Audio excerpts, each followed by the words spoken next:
What up, this is Rama Screen covering movies, TV, and entertainment, and here's my review of Spell. Hey, before you watch my review, please subscribe to my channel, press that like button, and ring that bell so you can get notified whenever I post new videos. And if you would like to help support this channel, please do so at patreon.com/ramascreen. That's patreon.com/ramascreen.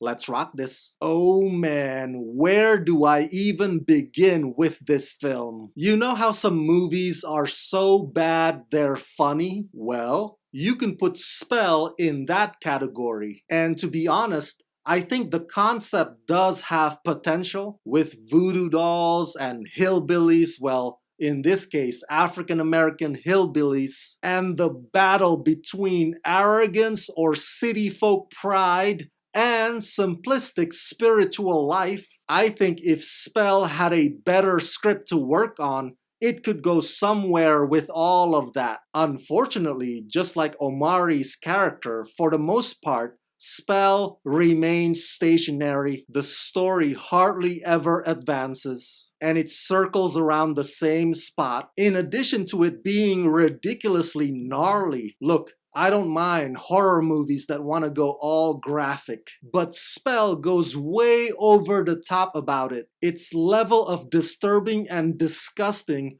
reaches the point of unnecessary. It's hard not to laugh at some of those scenes, while at the same time trying to hold yourself from throwing up. Written by Kurt Wimmer and directed by Mark Tonderai, in Spell, when flying to his father's funeral in rural Appalachia, an intense storm causes a successful man, Marquise, played by Omari Hardwick, to lose control of the plane carrying him and his family.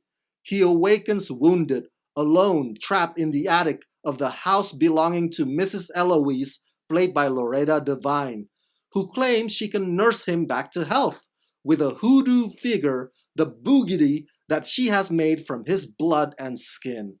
Unable to call for help, Marquise desperately tries to outwit and break free from her dark magic and save his family from a sinister ritual before the rise of the blood moon. This whole movie is basically about the humbling of a man who looks down on his rough origin. You can boil Spell down to just that. The rest are just Loretta Devine playing Kathy Bates from Misery while spewing lines that require captions or subtitles for some of us. But credit where credit is due. Director Mark Tonderai and his crew did manage to pull off an interesting sequence halfway through, during one of the many times in which Omari's character Marquise escapes his bed and wanders about on the roof. The stunt work and the cinematography on that particular one are quite impressive. Is this movie scary?